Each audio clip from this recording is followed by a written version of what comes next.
बहुत समय पहले की बात है। वृंदावन नगर में एक युवक रहता था। उसका नाम मधुर था। वह बचपन से ही बड़ा ही अनुशासित और सामर्थ्यवान था। मधुर धैर्यशील था और आत्मविश्वास से भरपूर रहता था। वह सभी को प्रेरणा देने की क्षमता रखता था और अपने साथीदारों को निरंतर प्रोत्साहित करता था। मधुर की दृष्टि में संसार भर की समस्याओं का समाधान था। वह अविश्वसनीय दृष्टि के साथ जीवन के हर क्षेत्र में सफलता प्राप्त करता था। उसने अपनी आदत बना ली थी कि वह किसी भी स्थिति में शांत रहेगा और सोचेगा कि वह किस प्रकार उस समस्या का समाधान कर सकता है। एक दिन मधुर ने श्री कृष्ण की कथा सुनी और उनकी बातों से बहुत प्रभावित हुआ। वे बातें उनके मन में घुस गईं और वह यकीन करने लगा कि यदि उसका मन तथा सोच शांत हो तो कुछ भी संभव है। इसलिए उसने तय किया कि अब से वह चुप रहेगा और अपने समस्याओं का समाधान खुद ढूंढेगा। कुछ दिनों बाद एक गांव में एक समस्या उत्पन्न हुई। वहां का पानी संकटपूर्ण हालत में था और लोग पानी की कमी के कारण परेशान थे।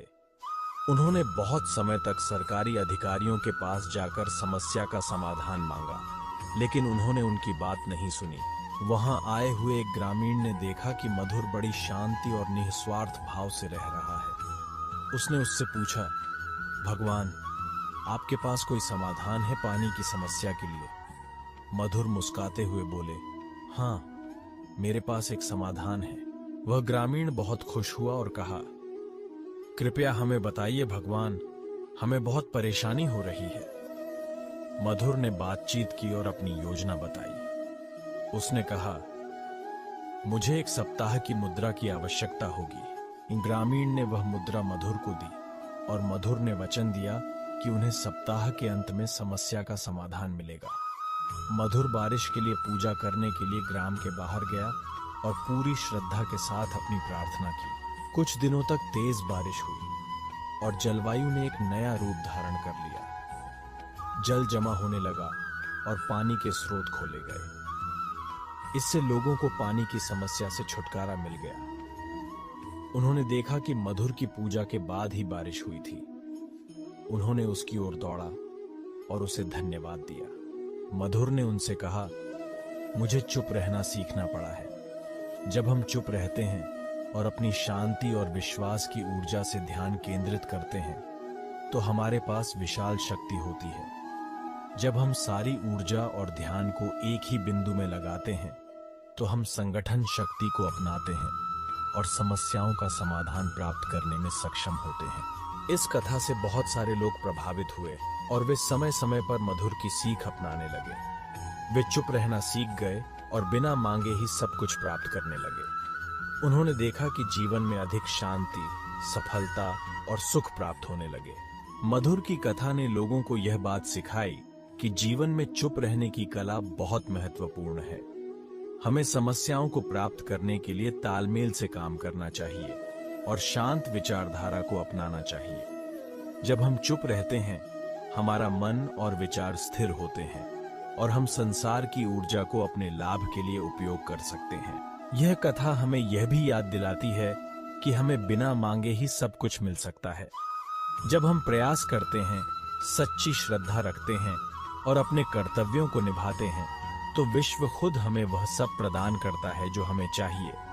हमें अपने सपनों के पीछे जाने की आवश्यकता होती है और सकारात्मक मनोभाव से काम करने की आदत डालनी होती है। इस कथा से हमें यह सीख मिलती है कि हम खुद को प्रशंसा और प्रोत्साहन देने के लिए अपने साथीदारों की मदद कर सकते हैं। हमें आपसी सहयोग की जरूरत होती है और हमें अपने साथीदारों को उत्तेजित करने की क्षमता रखनी चाहिए। हमारे बारे में सोचते समय हमें यह भी याद रखना चाहिए कि हमारी क्षमताओं और प्रतिभाओं के बारे में सोचना हमारी सत्ता और सफलता को बढ़ावा देता है। श्री कृष्ण की इस कथा ने हमें यह शिक्षा दी है कि जीवन में चुप रहने की कला सीखना बहुत महत्वपूर्ण है। हमें अपने आप पर विश्वास रखना चाहिए और अपनी आवश्यकताओं को पूरा करने के लिए जीवन की ऊर्जा का उपयोग करना चाहिए। चुप रहने से हमारा मन और विचार स्थिर होते हैं और हम अपने लक्ष्यों की प्राप्ति के लिए संकल्पित होते हैं। हमें बिना मांगे ही सब कुछ प्राप्त हो सकता है, बस हमें अपने मन को शांत और स्थिर रखना चाहिए, अपनी प्रतिभाओं का पूरा करने के लिए उचित कर्म करना चाहिए और विश्व के साथ सहयोग करना चाहिए। इस कथा का संदेश है कि चुप रहना हमें सही निर्णय लेने, आत्मविश्वास प्राप्त करने और सफलता की ओर आगे बढ़ने में मदद करता है।